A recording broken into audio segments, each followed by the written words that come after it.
Well, John has made a nice welcome to you on behalf of the World Affairs Council, and I'd like to do that on behalf of Aquinas College. We're very happy that you are here in our Performing Arts Center, which we share as a community resource in the Grand Rapids area. So welcome to our campus. And of course, really join with the other sponsors of tonight's program in bringing such a distinguished speaker to our midst today. And so to Grand Valley's International Relations Program and the Greater Grand Rapids Food Systems Council and Calvin College. I really appreciate your support in joining us in this endeavor. I have a confession to make, and that is that I have been an environmentalist.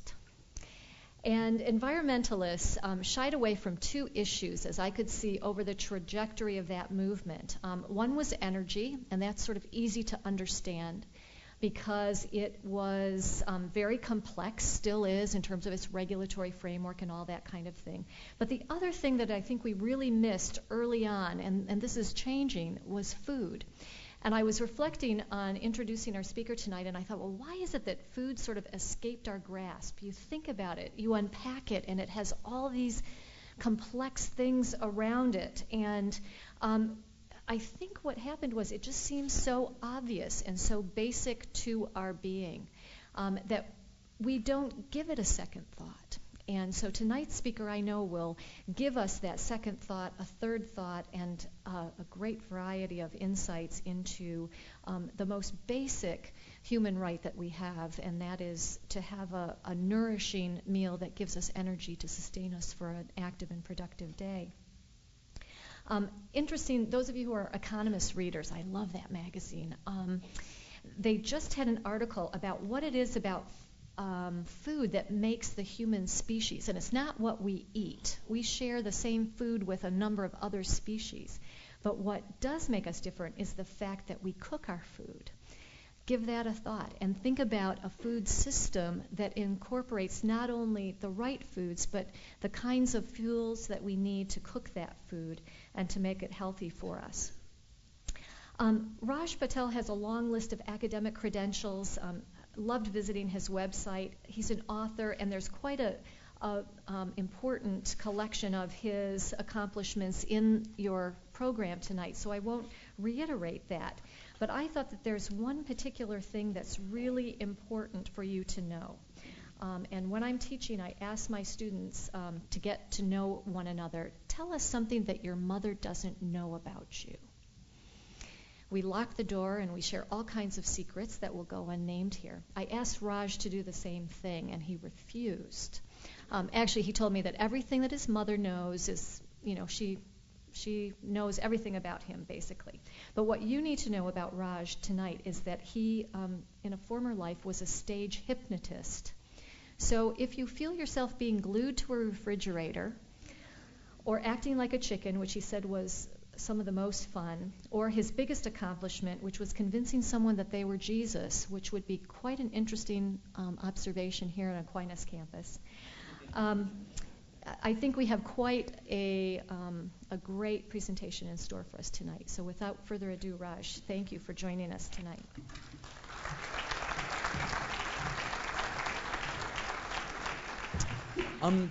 First of all, can everyone hear me? Is the microphone on? Someone at the back wave. That's fantastic. Thank you. First of all, I'd just like to thank the gamut brought me here, and it's a pleasure to be part of the World Affairs Council Great Decisions series, particularly when it comes to food, because the way our food system works, and I'll explain what a food system is. Well, that great decision has been made often in the name of the American people, often on your behalf, by your leaders, by the corporations within this country. And yet, most Americans don't know that this is one of the greatest decisions made in this country that affects the entire planet. And yet, you've remained largely in the dark, and that's been by design. And so today, what I want to do is just explain the food system by looking at a particular contradiction. And the contradiction is this. In the world today, there are 1 billion people who are overweight. And by the end of 2008, because of the food crisis last year and because of the financial crisis, 1 billion people going hungry. 1 billion people overweight and 1 billion people going hungry. How is it that we live in that kind of a world? Now, you might think, well, the people going hungry, well, they're clearly in Africa, and the people who are overweight, well, they might be in the United States. To some extent, of course, you'd be correct. The United States is the world's most obese country. Only 3 out of 10 Americans have a normal body weight, and the rest of you are a little rotund.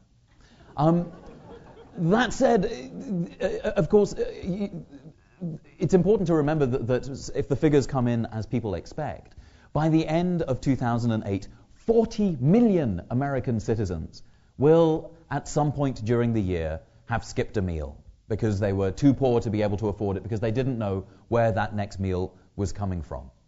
And so in the richest country on earth, you have epidemic levels of obesity and more than 1 in 10 citizens going hungry.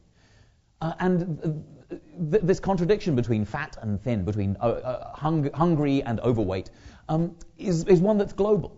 The world's second most obese country. Guess which country that is? It's a developing country. In fact, it's Mexico. Mexico is the world's second most obese country. And yet, of course, Mexico has chronic levels of hunger and poverty.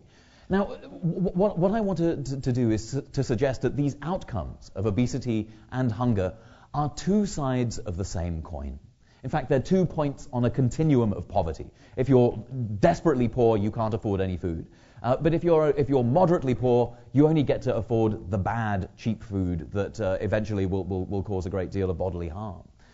Now, to understand how the food system works, I don't have a PowerPoint or anything like that. My audio-visual skills are limited. So I'm relying on this.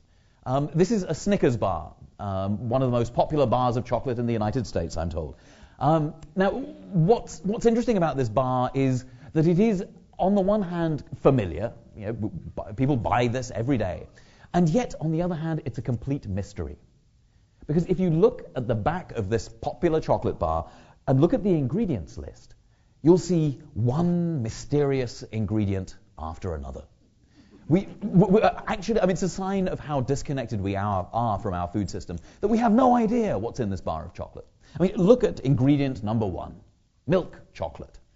Now, we may think we know what milk chocolate is, but if the cocoa in this bar of chocolate comes from the Ivory Coast, and the largest proportion of the world's chocolate does, then there is a small but significant chance that the cocoa in this bar of chocolate was grown using child slaves.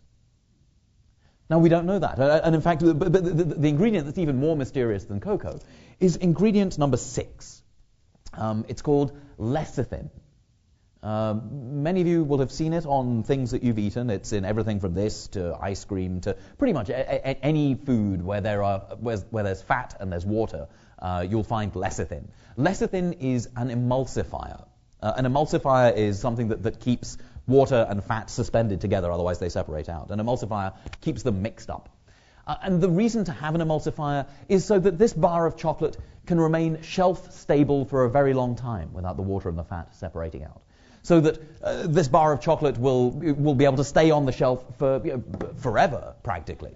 After the apocalypse, it'll be cockroaches and this bar of Snickers.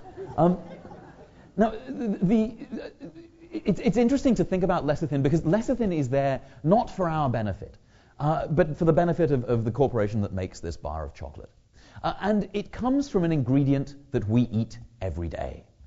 An ingredient that is in 75% of all processed food sold in US supermarkets. An ingredient that is in 100% of food that comes from the fast food industry, pretty much. And it's an ingredient that most of us don't know we are touched by in our daily lives. That ingredient is soy. Soy is an exceptionally useful way of getting into what the food system is. Because soy it's an example of an amazing plant that's turned into a catastrophe through the modern industrial food system. Now, if there are any biologists here or any botanists, you will be able to stand with me in saying that soy is a sexy plant. Soy is a fantastic plant. It's nitrogen fixing, so it's great for the soil. It helps build soil fertility. It's a very robust plant. It can lose 3/4 of its leaves and still produce these amazing beans. Beans that have proteins in them that look more like animal protein than vegetable protein. And these beans are tremendously flexible. You can use them from everything from making vegetable oil. The most widely consumed vegetable oil in the United States is soy. But you can use it from vegetable oil, for everything from vegetable oil to the ink in our newspapers. The ink in most newspapers today is also soy-based. So a tremendously flexible plant. The trouble lies in the way we grow that plant and the way we process that plant. And the way we do those things is through the industrialized processes of modern capitalism that we owe in large part to people like Henry Ford.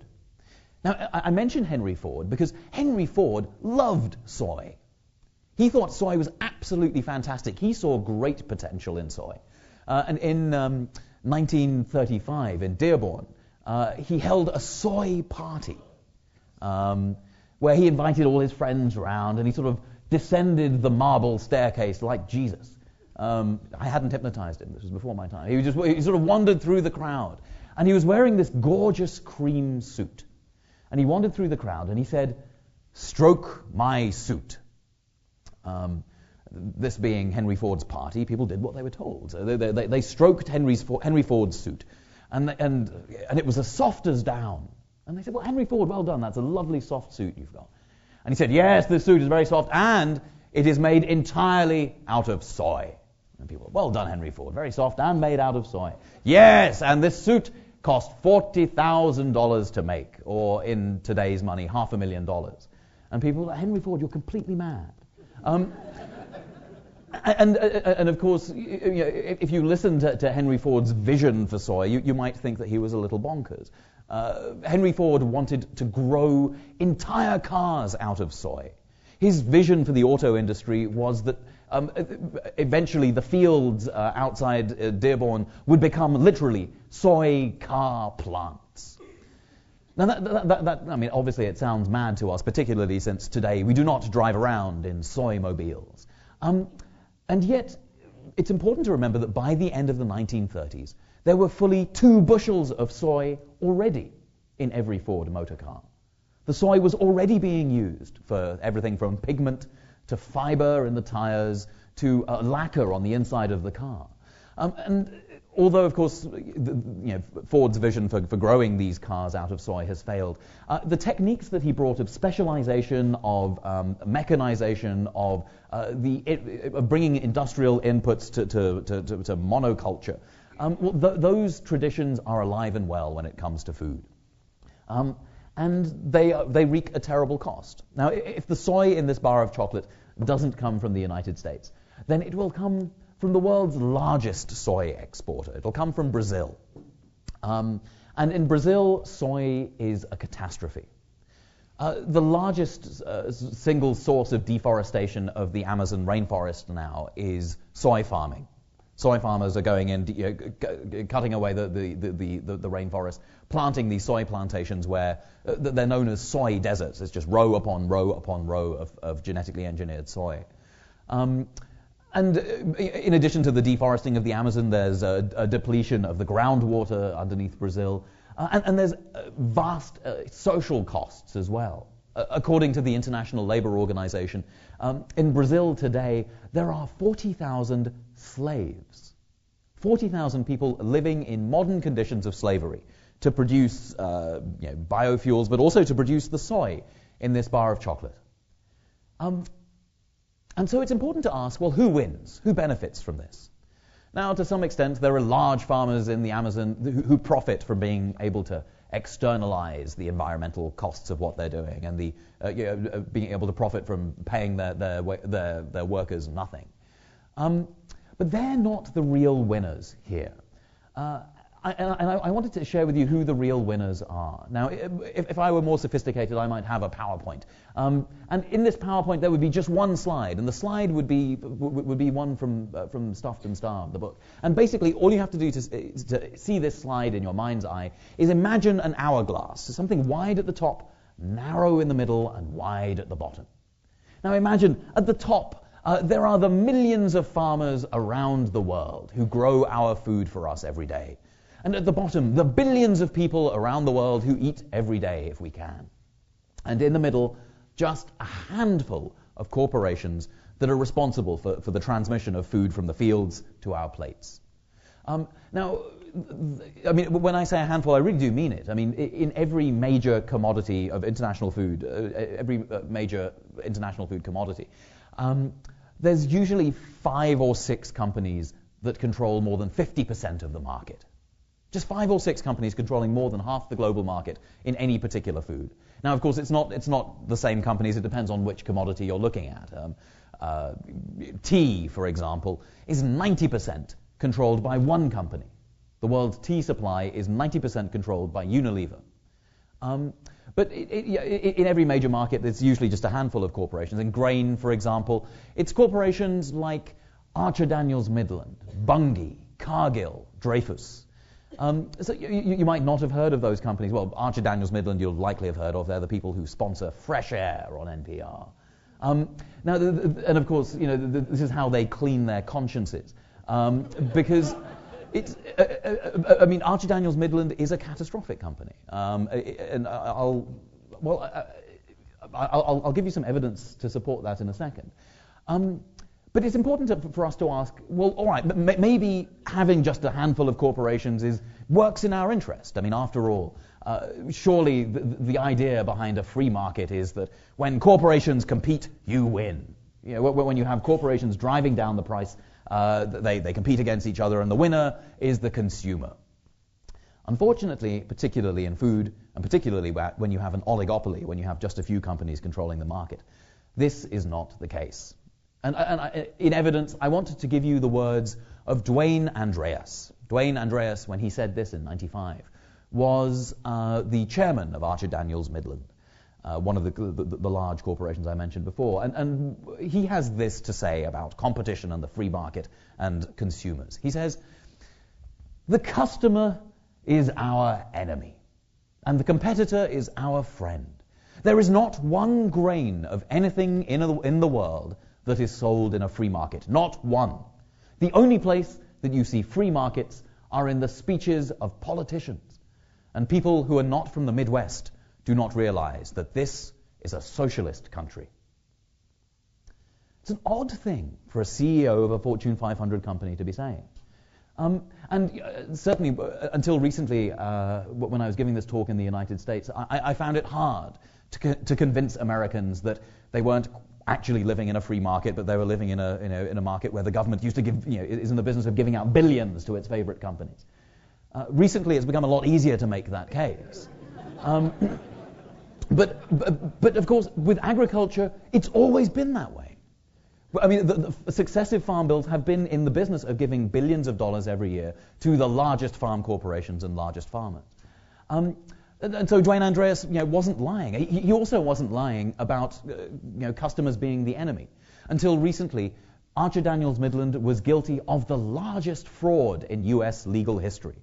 A fraud in which they and a few of their international competitors, so-called, got together and colluded. And they drove up the price of a soy-based meat additive called lysine. They drove the price up of that by 75%.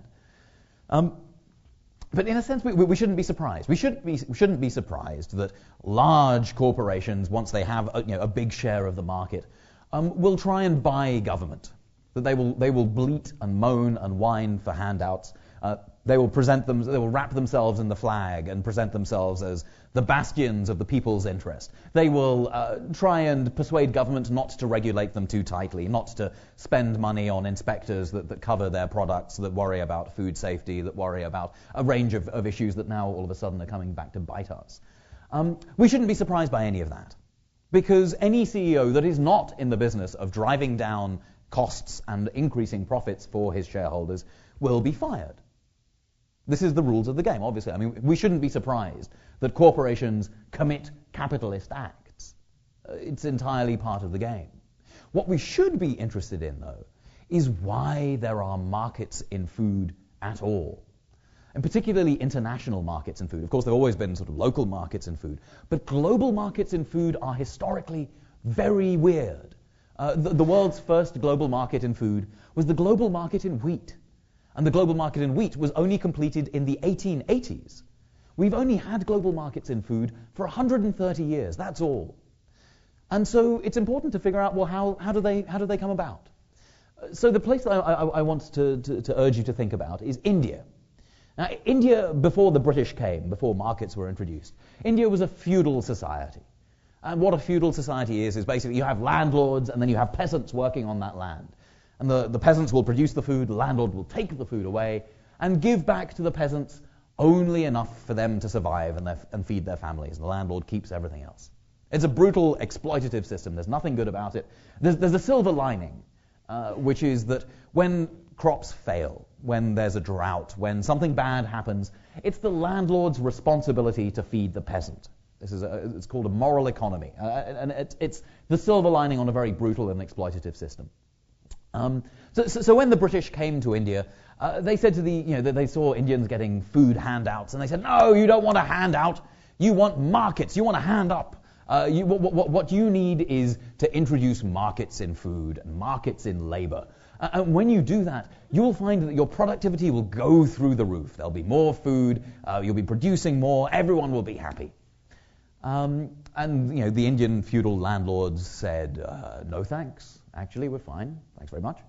And the British said, no, we have guns. And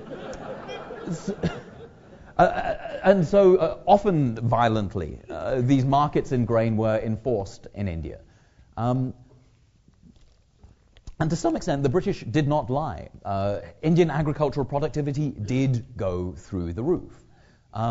More grain was being produced than ever before. By the end of the 19th century, India was exporting 25 million tons a year of wheat to the United Kingdom, which of course is why the British wanted markets, because they wanted to have that cheap grain to feed their workers.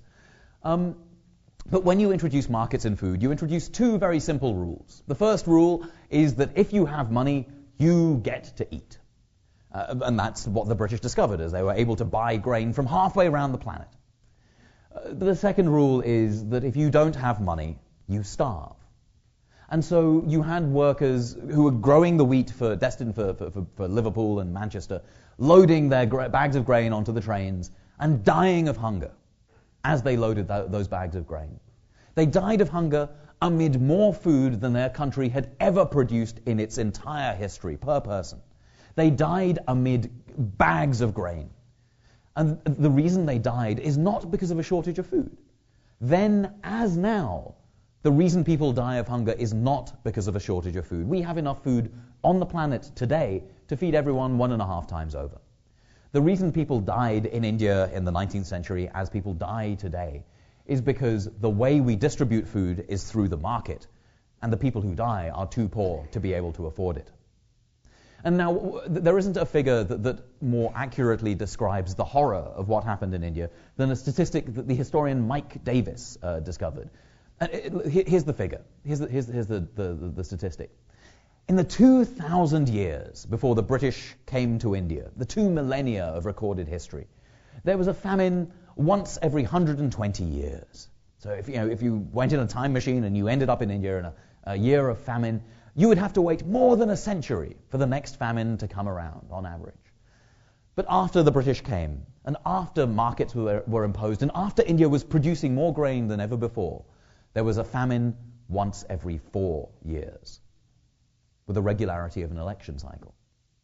Now, what happened in India happened around the world, and again, Mike Davis estimates that about 30 million people, as a proportion of today's population, it's 180 million people, died of hunger as markets were being imposed. And unfortunately, one of the reasons why we had the catastrophic food crisis that we had last year is because those markets are continuing to be reimposed. And again, I want us to think about India, because India is a fine example of a range of contradictions that our modern food system engenders. Now, obviously, I don't want to belabor India as an example, but I think it's important for you to hear about India, particularly in the United States, where the vision of India in public consciousness is, India is the place where all the call centers are. Everyone in India has a PhD in computer science, and you go to people are defragmenting hard drives on street corners, and people can tell you how to use Windows Vista, which is it's absurd. I mean, no one can tell you how to use Windows Vista, but the myth persists, and to some extent, if you go to Bangalore, for example, you will find your Microsoft and your Intel and your Google sort of glittering temples of information technology buildings that are right by the airport. But that's not the whole story. India is a predominantly rural country. 1 in 6 of the world's farmers is Indian. And so it's not surprising that the stories that matter most to Indians are not stories about Windows Vista, but stories about agriculture. And certainly the hardest part for me in writing my book was interviewing families of farmers who despaired. I'll give you the story of Kistaya. Kistaya was a farmer who had a wife and 2 sons and about half an acre of land. And he, like any father, like any farmer, like any entrepreneur, he wanted to leave something better for his kids than what he had. So he figured he was going to irrigate his land to increase the productivity. And so he borrowed money from the only place that he could. He borrowed money from the local moneylender. And he used that money to drill a well in his land so that he could irrigate. And so he borrowed, and the drilling was done, but the well was dry. So now Kistaya was in trouble. He needed to repay the moneylender as well as leave something better for his kids. So he borrowed more money, and he drilled again, and the well was dry. And he borrowed, and he drilled, and it was dry, and he did this twice more. And one summer day, when the rains refused to come, he despaired. And after his wife and kids had gone to bed, he reached for a packet of pesticide known as, the trade name is Forate. It's illegal in the United States, though it's sold by U.S. corporations in India. And he mixed it with water, and he drank it. And it would have been an agonizing death. His nerves would have paralyzed. He would have asphyxiated. But he can't have convulsed very hard, because he died without waking his wife and 2 children. And all of this for a debt of 350 US. And that's thousandfold, 10,000-fold in India. There are tens of thousands of farmer suicides every year in India.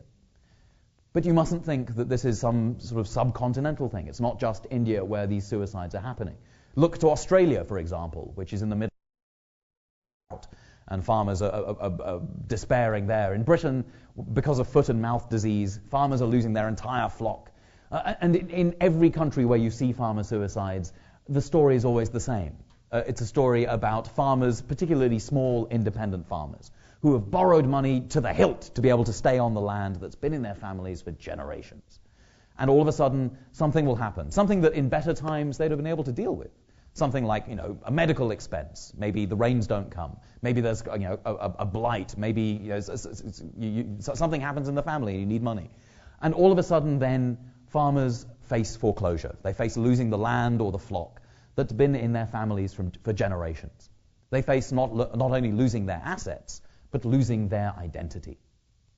And rather than face that oblivion, some farmers have chosen to take their own lives. And of course, it started here in the United States with the farm crisis in the 1980s, an epidemic of farmer suicides that now encircles the globe. But of course, suicide is not the only recourse to desperate farmers in India. In the Amravati district in Maharashtra in India, farmers have set up a kidney sale center. We say that again, a kidney sale center, where farmers invite their politicians to come and harvest an organ, because it's the only thing that farmers have left to sell. And this is happening in the same India as a range of other things. India is now home to the world's largest population of billionaires from the Forbes top 10 billionaires list. Of the 10 richest men on earth, and they are all men, the largest number comes from India. 4 of the top 10 richest people on earth are Indian. That's more than any other country. More than the United States, more than Russia, more than Europe, more than China. India. And at the same time, India is seeing increasing levels of hunger and malnutrition and lower levels of grain availability for the poorest people. to the extent that actually grains are not available at levels that really haven't been seen since the British left in 1947. And at the same time, you have these farmer suicides, but you also have consumer end problems. India is now home to the world's largest number of people with type 2 diabetes. The largest number of diabetics in the world are in India. So this is an odd range of things to bring together, right? Diabetes, farmer suicides, malnutrition, and billionaires. But actually, they have a common cause. And that cause lies at the beginning of the 1990s, when Manmohan Singh, the man who is now Prime Minister of India, he was finance minister back then, and he introduced a package of reforms known as economic liberalization. Now, this economic liberalization was a way of bringing the free market to India, letting the private sector allocate resources best. And so for that to happen, firstly, India invited corporations that hadn't been allowed in before. And so there was a sort of influx of capital and of corporations, and the men who were able to sell their assets off and to accumulate more assets through that became very rich indeed. So names like Tata and Mittal and KP, they made their money in the heydays of the early 1990s. At the same time, the government stepped back from supporting farmers. It wanted to bring the free market in, so the private sector, so the public sector had to move back. So the government invested less in rural areas because the private sector would do that. And they paid less for farmers' crops because the private sector would pay the appropriate rate. And the government provided less free food to the hungry because, again, it was meant to be a tool to get people off, and into the job market, and hunger would be that motivating tool. And it's been something of a catastrophe. So some people have got very rich, undoubtedly, but there's been some fairly grim public health effects as well. The diabetes thing, therein lies an interesting tale. Because with liberalization in the 1990s, India saw the introduction of companies like Coke and Pepsi. Now, I'm not sure if you're familiar, but before the 1990s, for a couple of decades, India didn't have Coke or Pepsi. There was a domestic version called Thumbs Up. I don't know if anyone has had the pleasure of trying that. It's a lovely taste. It's not cola necessarily, but it's an interesting taste. What can I say? But when Coke and Pepsi came in, they started bombarding the Indian people with advertisements to try and induce them to consume. And Coke came in with their global Coke advert. Do you remember the global Coke advert in the early 1990s? It was polar bears. You remember this advert with polar bears? Excuse me. Somehow the polar bears got their bottles of Coke and they lopped the top off the bottle of Coke. God knows how they did that. No opposing thumbs. And they leaned back and they watched the Northern Lights. So I'm not sure if many of you are familiar with Indian cultural iconography, but polar bears are not big in the Indian sort of cultural pantheon. So these adverts would be on television, and the Indian population would be going, oh, "What the fuck's that?" Pepsi, on the other hand, got it right. Pepsi came in; they hired the Bollywood A-list. And so with Pepsi, it was like Pepsi, everyone was dancing, and there was sort of powder and great songs and catchy tunes. And Pepsi stole a march on Coke in the soft drink market. But in a sense, it was kind of like a clash of the titans, a sort of alien versus predator. Because whoever won in this struggle, Indians lost. And in fact, I could have told India this for nothing. My family is, I'm a second generation British Asian. My family has been exposed to the Western diet for 30, 40 years. And there isn't a British Asian family that hasn't been touched by diabetes, by blindness, by amputation, by premature death, by heart disease, by the cluster of symptoms, the cluster of diseases that accompany diabetes. For white people in Britain, diabetes runs at about 4%. For British Asians, it's 20%, 5 times higher. And there isn't a man over 50 in my family who does not every morning prick his finger and check his glucose in honor of the Western diet. Now, I mean, you're seeing those kinds of epidemic levels of diabetes in India today. And this is all sort of comes as a consequence of the economic liberalization that I talked about earlier on. Now, India, again, is not the only place where this economic liberalization is happening. It's happening globally, and it's being fostered by an organization for which, very briefly, I once worked. And this organization is the World Bank. The World Bank is kind of the vector for this kind of economic liberalization. And it's important to understand how the World Bank works. Now, sometimes it can get a little complicated with discussions of poverty reduction strategy papers and conditionality, structural adjustment. So I'd like to share with you a visual metaphor for how the World Bank works. And it's a metaphor that comes from the Terry Gilliam film, Time Bandits. Has anyone here seen Time Bandits? A couple of people? For those of you who haven't seen it, it's a Monty Python crew sort of a film. And it's about disgruntled former employees of God. The story is that the universe was built in 6 days, so it was a rush job. And there are holes in the universe. So what these time bandits do, they jump through the holes and they rob people and they jump through a hole and they end up somewhere else. So in this one scene, they rob Napoleon and they jump through a hole and they end up in Sherwood Forest. And in Sherwood Forest, they're met by Robin Hood, who is played by John Cleese as a sort of upper-class twit. And he sort of introduces himself as Hood. Sort of shakes. And he's very excited to, with all Napoleon stuff. And he sort of says, well, this is tremendous. What can I say? Thank you very much indeed. The poor will love this. Have you met the poor? They're charming people. Of course, they don't have 2 pennies to rub together, but that's because they're poor. And there's a sort of delightful scene where Hood is giving out Napoleon stuff to the poor. And the poor are brought on, this sort of line of the disheveled masses. And Hood is working his way down the line. And, gilded mirror for you, there are. Congratulations, jolly good. And rubies for you. How long have you been poor? Jolly good. And right next to Hood is this big bloke who takes whatever Hood has given and punches the person in the face. So that's how the World Bank works.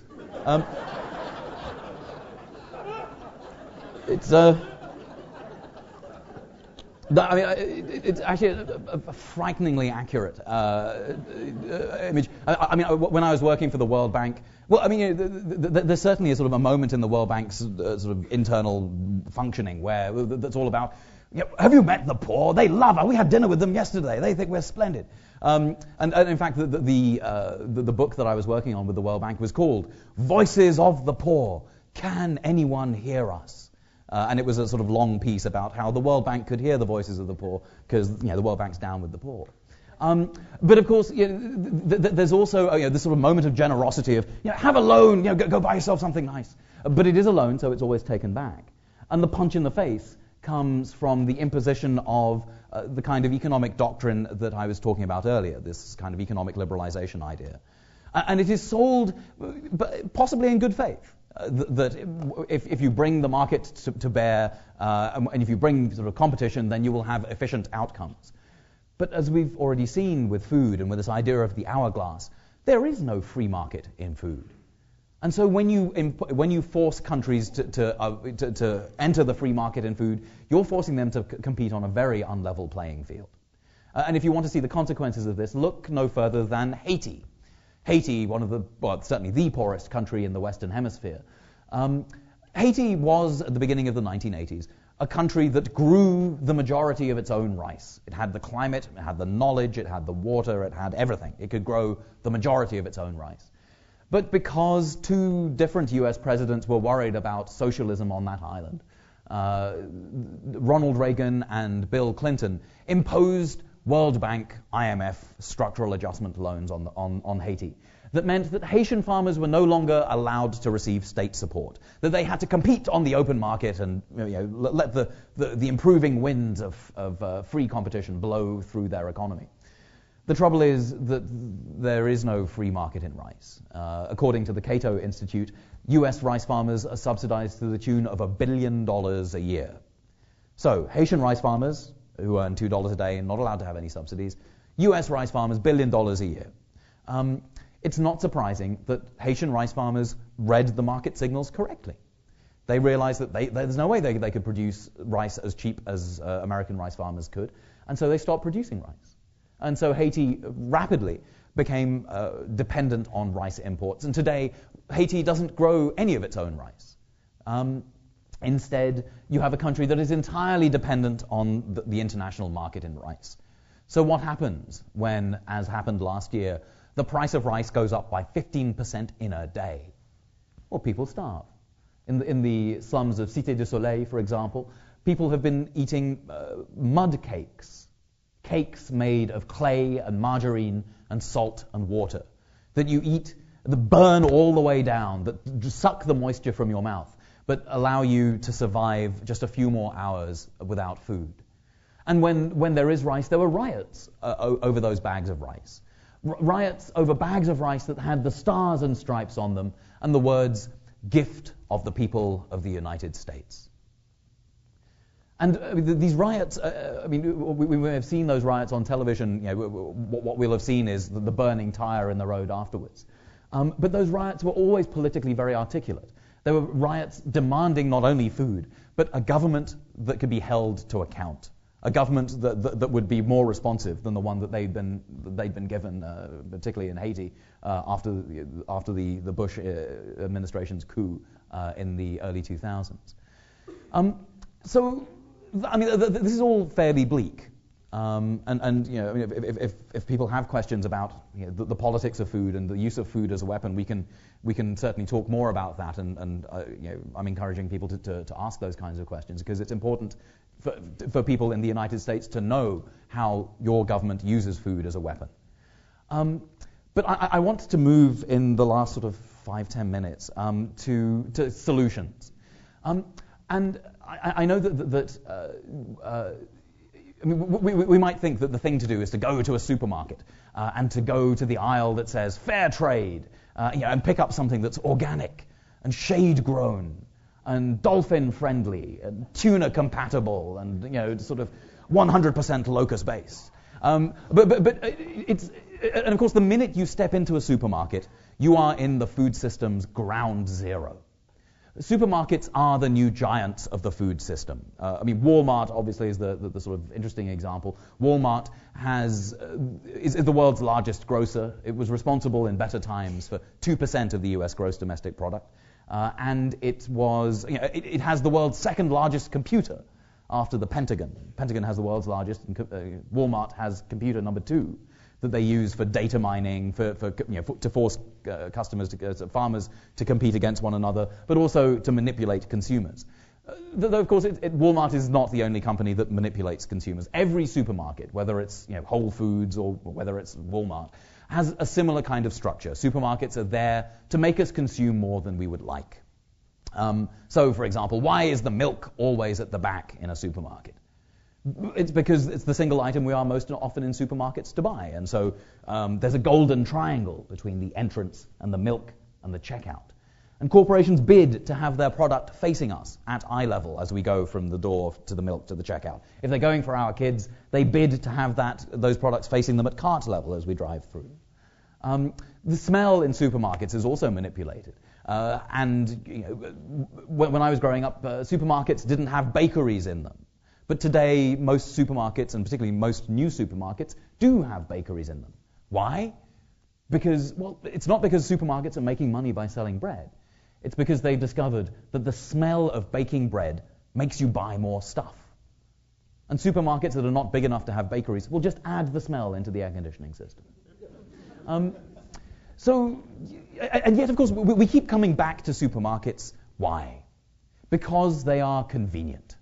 And this is the penultimate story I want to tell you, because this idea of convenient is something we ought to be suspicious of. There is nothing that is naturally convenient. Convenience is a social construct. And I wanted to demonstrate this with a story from the founding years of apartheid in 1947, 1948. There were a range of laws passed in South Africa to create the vicious and brutal economic system, a system of domination and oppression that obtained there for 40 years. One of those rules was the Regulation of Separate Amenities Act. And what this meant, basically, is that white people and black people couldn't eat together. You're not allowed to use the same plates, not allowed to use the same knives or forks, not allowed to use the same water fountain, or not allowed to use the same cooking facilities. So the solution that workers in Durban came up with was ingenious. It's called bunny chow, and you can still buy it today, and it's a sort of signature food in Durban. Now, bunny chow is it sort of works like this. You're working on your job, and it was invented by golf caddies. So they would sort of be carrying the clubs, and then after the 18th hole, the white guy would go and get drunk in the clubhouse, and the caddy would go to the bunny chow vendor. And the bunny chow vendor would give you bunny chow. Bunny chow is a loaf of white bread. So if you imagine your loaf of white bread on its side with the top cut off, and you scoop out the inside of the bread, so you're left with a kind of hollow bread receptacle. And in this bread container, you put in curry. You ladle in some curry. Obviously, you've got to eat it quickly, right? I mean, it's curry in a bowl of bread. It's not going to last very long before it sort of starts disintegrating in your hand. So you've got to eat it fast. But it tastes delicious, so you can. What you do, you take a bit of bread, you twist the side of the container, you dip it in the curry, and then you eat it. You twist, you dip, you eat, and you do that all the way around until there's nothing left. And so it's in perfect compliance with the law. You haven't shared cutlery with anyone. You've met the demands of the law. Of course, it's a kind of gastronomic resistance as well. I mean, it's white bread, the food of white people, and curry, the food of black people, and it's mixed. It's kind of a gastronomic way of giving the middle finger to apartheid. But it's also an example of the world's first government-sponsored fast food. Think about it for a second. What is convenient about a loaf of white bread with curry in it? It's a decidedly inconvenient food. And yet it becomes convenient. Why? Because of the rhythms of our working life, because of the spaces in which we allow ourselves to eat, because of the social norms and cultural preferences that dictate what becomes convenient where. And so all of a sudden, the most ridiculous food, a loaf of white bread with curry inside, becomes convenient. Now, if you think this doesn't have anything to do with you, think again. When I give this talk in Europe, for example, the Europeans are appalled when I tell them that 20% of American fast food meals are eaten in cars. 20% of American fast food meals are eaten in cars. And when I tell people in Europe this, they ask, but why? And they wonder, is it because Americans, they love their cars? They want to eat on the dashboard and twiddle their little knobs. But of course, we know that that's not the case. We know that the reason Americans eat in cars so much is because particularly working Americans are working much harder than their European counterparts to be able to get things that their European counterparts take for granted. Things like healthcare, things like a pension, things like affordable housing, things like Social Security. When Americans are working much harder than their European counterparts for a wage that's remained static pretty much for the past 20 years, and Americans are working two jobs at the same time, and if you're in a working class community, you usually live very far from where you work. And working class communities have less access to fresh fruits and vegetables. And working class communities have less access to green space to be able to enjoy exercise in, and less access to time in which to do that exercise. Well, then it's not surprising that the choice that most Americans get to make about their food is not the choice between a good, organic, local, seasonal meal and McDonald's, but the choice between McDonald's and Burger King. This is the choice that you get to eat, you get to make in terms of eating off your lap. In other words, I mean, Americans are born free, but everywhere they eat food, they are in chains. Now, this is something I think that's tremendously important to understand, because this is the big lie of the food system. We've been told that along the food system, our food is made for us. But in every way that matters, we are being made for our food. We are being transformed into the kinds of people who find the most ridiculous things palatable.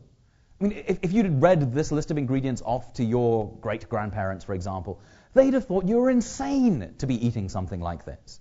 And yet this is the most popular chocolate bar in the United States now. We are being conditioned into thinking that things like this, or in fact there's one that's targeted at college students and truck drivers called Snickers Charged. Have you seen this, Snickers Charged? It's Snickers with added caffeine and taurine. But all of a sudden, our culture of food consumption is not about enjoying food. It's not about connecting with the food system and connecting with the people who grow it. It's about what can be eaten fastest and most conveniently. And that construction of convenience is something we need to unpick. Now, I'm running out of time here, so if people are interested in slow food as an example of that, please ask, because there's a great story to tell about slow food. But I think the conclusion I want to end on is one about democracy. Because in talking about convenience, in talking about the way food is structured, in talking about the links, the alternatives that exist, what we've never had is an opportunity to make the great decision about what our food system should look like. There are groups around the world, and particularly I know Western Michigan has great groups already working on bringing democracy back into the food system, short-circuiting the bottleneck of corporations so that producers and consumers get to be much closer to one another, eating in a way that's sustainable, that's not industrial, but is good for the earth as well as good for your health. But these are acts of rebellion, because in the main, we've never made a democratic choice about our food system, because in the main, we've never had democracy. We've been told it's democracy, but we've had its poor cousin, consumer choice, where we've picked between Coke or Pepsi in the ballot box. And now, of course, we have a new president, and we have a choice. I mean, we can either wait for President Obama to be the kind of pizza delivery guy of change, where we will sit at home and he will bring fresh, steaming change in 30 minutes or less. Or we can take a much more active view of democracy, the vita activa, the idea of being engaged in our democracy. But then that will require a profound shift in the way that we view ourselves. And this is the point I wanted to end on, that means changing from being consumers of democracy, and at the moment we are consumers of democracy, and we need to realize that we are not consumers of democracy. We are its proprietors, and we have work to do. Thanks very much.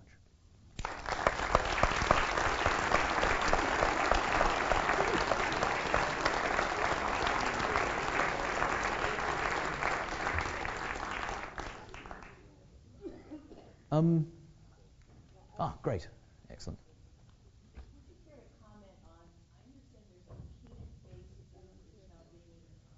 Can you repeat the question? Closer, please. Can't hear you. Louder. We have a non-smoker there, that's all. Okay. Okay. Yeah.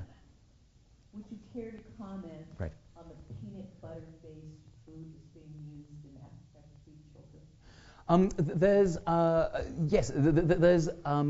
in fact, if you've not heard about it, there's basically there is, as you say, a peanut-based food that is being sold as a kind of emergency food supply that provides a basic level of nutrition.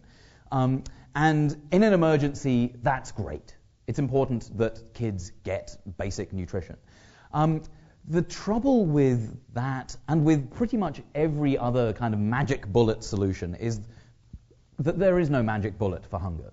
There is no one thing that's missing from everyone's diet that if they got it, everything would be fine. Because as I was saying before, the problem is a systemic one. The problem is not that there's insufficient food. It's not that the reason people starve in Africa today is because they lack a peanut-based pot of protein. It's because the structure through which they get food is so parlous and insecure. So while there are there are important emergency sort of disaster relief foods, we need to worry about why there was a disaster in the first place. And that's why I want to draw your attention to the structure of the market and to the ways in which some people are allowed to eat and other people are not. And of course, here's another thing that you may not know, that U.S. food aid policy is responsible for perpetuating that kind of disaster. How could that be? Food aid, it's the most charitable impulse in a nation's repertoire, surely. The idea of giving food away for free so that we can feed the world, it doesn't get much better than that in terms of feeling good about yourself. And yet, the U.S. food aid program has always been designed as a sort of foreign policy tool. And I want to tell you about this because it kind of relates to the sort of peanut example. But the reason the US food aid policy looks the way it does is because of the Second World War. Through the Second World War, the US was in the business of providing food to Europe. After the Second World War, European agriculture was recovering, so they didn't want US food. And at the same time, the US was transforming its munitions factories into fertilizer factories. So the US agriculture was becoming more and more productive, and they didn't have anywhere to send the food. Now, at that time, the US government was worried about communism. And so these two problems intersected, and you were able to solve the problem of domestic surplus and solve the problem of insurgent communists in one fell swoop by sending US food to countries where you were worried about communism. And so this isn't a conspiracy theory on my part. This is the US Agency for International Development said this in as many words about 10 years ago. This isn't a big secret. But what it means is that today, when there is a disaster around the world, the US food, sort of US food to the rescue, and what happens? But grain is shipped from Kansas and put on a boat and sent halfway around the world. And when that boat arrives, the consequences are pretty bad. I mean, imagine you're a farmer in Zambia, for instance. The rains have failed, and you're struggling to be able to survive, but you're just about making it. You're producing enough food to be able to feed the market. You're growing just a variety of things. And then all of a sudden, the boat from Kansas comes, or the boat from the United States. And they start unloading these bags with the stars and stripes on them, and they start giving it away for free. What does that do to you? It destroys the possibility of you being a farmer. It wipes out your income. And farmers are, in the main, the poorest people on earth. Farm workers are the poorest people on earth. And when that agricultural economy is destroyed, you then render the economy more dependent on foreign aid rather than less dependent. And so that's the way I want to get back to your point. And I want to say, yes, at times of catastrophe, it's important to have these kinds of things. But it's important also that they come from within the region. I mean, we talk a lot about buying local here. The best practice in terms of disaster relief is also to buy local. When you buy up from farmers within the region, there's always food in the region, then you stimulate the local agricultural economy and you feed people. And you don't need grains from Kansas to do that, and you don't need pots of potentially contaminated peanut protein either. And in fact, the question is not how do we get peanut protein over there, but how do we encourage groundnuts and peanuts being grown in these countries so that they don't have to rely on U.S. goodwill. Yeah. I was wondering if you'd care to comment on perhaps the difference. You talked at length about India and its history, the colonial history, and how its economic system developed accordingly. China, it seems to me, is an interesting case study in comparison because it's had this explosion of growth in the last 20 or 30 years, and it doesn't have the same kind of colonial legacy that India has.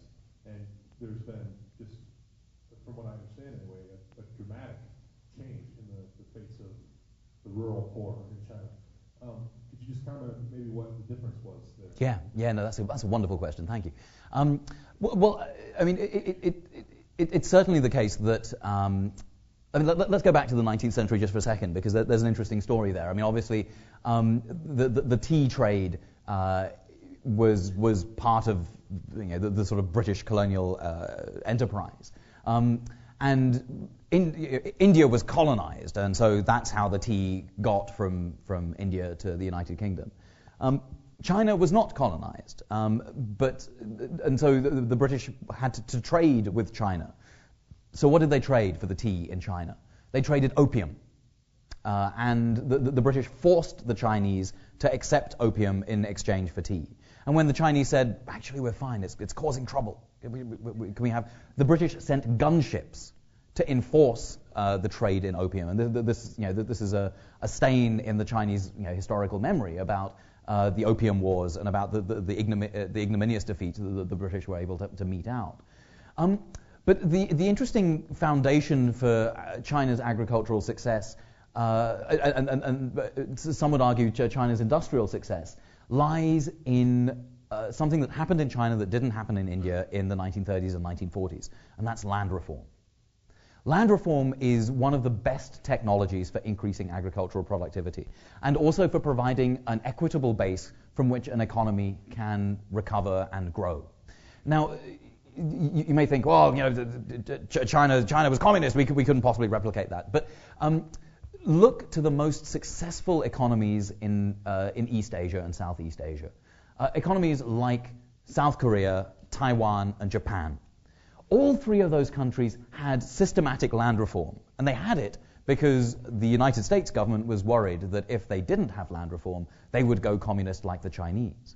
And so what happened in those countries was that Uncle Sam went in and broke the back of the rural elite. That they swept away the vestiges of feudalism and they distributed land equitably. The United States, engaging in one of the most socialist acts in world history. And as a result, these economies have become very robust. And there's a wonderful book, if anyone's interested, called Disabling Globalization by a colleague at Berkely, Gillian Hart. And she compares countries she compares Taiwan with South Africa. Taiwan, where there was this kind of systematic land reform that allows then an industrial base to flourish from an equitable sort of start. And compares that to South Africa, which is still one of the most unequal places on earth. And land reform, I think, is integral to the sort of trajectory of agrarian change and of an erosion of poverty in China compared to India. If you were going to sort of play the odds, you would want to be born in China rather than in India, because if you're born in India, you're much more likely to be malnourished. You're much more likely to have less access to food, and that's in part because you're much less likely to have access to land. But also because your government is less proactive about protecting your economy. The Indian government has sort of allowed the winds of the free market in. China still has the world's largest grain storage system. The US had one of the biggest ones, but Clinton got rid of it. China still has the largest grain storage systems in the world. And that's one of the reasons why it's able, it has this sort of firm, Maoism obviously is a rural agrarian philosophy, but there is a much stronger commitment on the part of the government to those kinds of agrarian roots than in India, which, as you've seen with all the myths about India being a technological sort of dreamland, is a very sort of top-heavy society where just a few people concentrate a vast amount of wealth and the majority suffer a great deal. Sir? Sorry, yeah. You mentioned that India has the largest number of malnourished people. And also in your speech, you stated that India has the largest number of diabetics. One of the reasons why India has had large number of diabetics even before Manmohan Singh. This has been for more than 100 years that India has had a large number of diabetics, although that was not detected. And one of the reasons for that has been that the Indian diet is predominantly carbohydrate based. Indians call themselves as vegetarians. I call them as cerealians because they only eat rice and wheat and a little bit of dal or curry that you mentioned in your speech.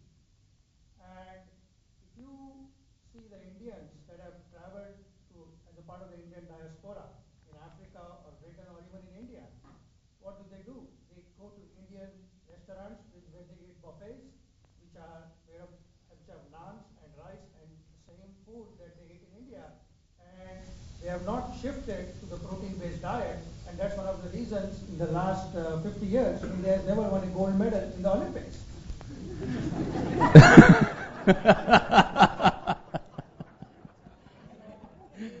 Illiteracy and ignorance. Although people in India, as you said, have PhDs, they have received education, but they are not educated. They are illiterate with respect to dietary habits. I think that's one of the reasons why we have so many diabetics from India, not because they are stuffed, but they are stuffed with the wrong food. Let me take issue with that, though. I don't want to go anywhere near the Olympics question because I know that will inflame tempers. Though of course, well done to that bloke who won the shooting thing. There were street parties in India with India's first individual gold medal in marksmanship, wasn't it? Field hockey until it was on grass. Right, but this year there was like this was the first individual. I mean, India's been a giant in field hockey for a long time, but this is the first individual thing, and it was a sort of slightly tubby bloke with a big gun. But I think you have difficulty explaining the variance in diabetes rates. If what you're saying is true, then the people who eat the most carbohydrates and eat the worst diet should have the highest rate of diabetes. But then what does the data show? In rural areas, diabetes rates are 3%. But in cities, it's 12%. And in slums, there's only one study that's been done in slums, but in slums, it's 11%. So it's not about income necessarily. Income in slums can be considered comparable to income in the rural areas where these diabetes rates were tested. 3% though in rural areas, 11% in slums. It has to be something to do with the food that is floating around, the food that's accessible. And if you have those figures sat next to figures around how diabetes rates have increased, you'll see that there is, you're right, South Asian bodies are spectacularly bad at dealing with a high carbohydrate diet, very bad at dealing with the crap that passes for the Western diet. And insulin resistance syndrome is something that South Asian bodies are particularly prone to. But you still need to explain why there was a sudden curve, and a curve that happened not just in India. I mean, it happened later in India, but it happened in the United States through the 1960s, 1970s, 1980s. A similar kind of curve where all of a sudden, as you say, carbohydrate consumption everywhere went up. And I think that that's a much more plausible way of explaining, firstly, the variance in diabetes rates that persist in India, but also why why the rates of diabetes around the world are going up, because the diet has changed so dramatically over the past, as I say, sort of 30, 40 years. There's another. I don't know who has the microphone. Oh, yeah, there we are. Great. It could be. You talked about slow food. Are you referring to this group in Italy that was formed some years ago? I guess in response to all the fast food that is that the slow? That's right. I found that it was very interesting. Can you talk a little bit about that? Thank you for asking that question. So the question is, tell us about slow food, Raj. Tell us, please. And I am happy to do that because I think Slow Food is a tremendously interesting organization. Now, I'm going to take a couple of minutes. I hope the organizers will indulge me because it's such a great story. It's a tremendously inspirational organization, and its source of inspiration is one that I'm sure you find as enthralling as I do, the Italian Communist Party. Now, the Italian Communist Party, through the 1970s, was a sort of mouthpiece for Moscow. And so they said, well, we will eat borscht and cabbage, and workers will own the means of production, and blah, blah. In Italy, the message of eating, sort of beet soup was not one that people were excited about. And they had this idea that if we're going to have social change, that social change needs to recognize that we are creatures of flesh and blood, that we are capable of pleasure, of sensuousness, that they were in many ways rehearsing the words of Emma Goldman, the American anarchist. She had this line, "I don't want to join your revolution if I can't dance." And that's roughly the slow food idea, that there's a kind of radical politics around pleasure, that everyone has the right to pleasure. And that we must engage with our food and take it very seriously, because one of the things that our modern food system encourages us to do is to treat food as disposable, to forget that we are creatures of joy and of pleasure, and to eat food, just sort of eat and then move on. So slow food was started up in the 1980s by these sort of dissident Marxists, who saw that slow food, the fast food that was being brought to Italy, was destroying a certain kind of food culture. But it's now spread around the world, with slow food chapters across the world. Now, in some parts of the world, slow food has a reputation as being a sort of upper class supper club, a sort of circle jerk of olive oil fanciers and red wine enthusiasts, and it's. I mean, that's an unfortunate reputation because there's something really important about the idea of pleasure through food and of organizing and getting involved in social change, not just going out and buying the nice olive oil or the great blue cheese, but engaging in social change and activism so that everyone can eat. And so I want to end with an amazing story, and a story that I think is full of hope, that comes from the Bay Area, where I live. There's a Meals on Wheels service called Bay Area Community Services. And they provide meals, 30,000 meals a month, to the poorest people in the Bay Area, people who earn less than $10,000 a year, people who are disabled, who are elderly, who are not able to go to the farmers' markets, who are not able to have the community-supported agriculture initiatives or buy organic. They're not able to leave their homes. So Bay Area Community Services used to serve these kind of microwave meals, and it was $1.65 a tray. The idea is you microwave and you serve and you just have done with it.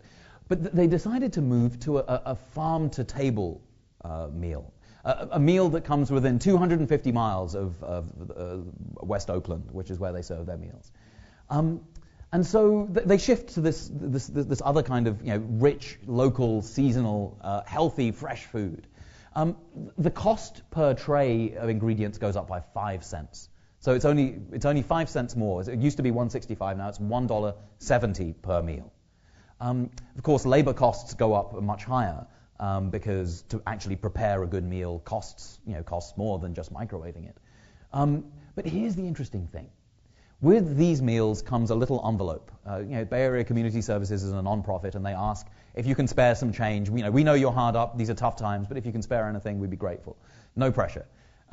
And what do they find? But in the middle of the credit crisis, when foreclosure rates were through the roof in West Oakland, the amount that they got back in those envelopes went up by $20,000 a month. $20,000 a month from the poorest people in the Bay Area. Now, what does that tell you? That tells you that the prejudices that exist about working-class Americans only wanting to eat McDonald's and Burger King, that their palates having been corrupted by the influence of the food system, well, those myths are shameful, because everyone is capable of pleasure. And what the poorest people in the Bay Area showed by giving their money is that they appreciated people recognizing that capacity within them. They appreciated being treated with dignity. But it wasn't an easy process. It's a fight. It involves not just changing the way what we consume. And it is a kind of American fantasy to believe that all we need to do is shop smarter, that somehow we will be able to change the world by using our credit cards. But instead, we actually need to get engaged in social change. And that's what I find very remarkable about the Slow Food mission, is that it's more than just appreciating food, though of course that's part of it. But it's also about a profound understanding of how to be better people and how to live together as better people. And that means sharing, and that means taking time to give and to be generous. And that's a great and wonderful way to enjoy food. And perhaps that's a good place to stop at too. Thanks very much.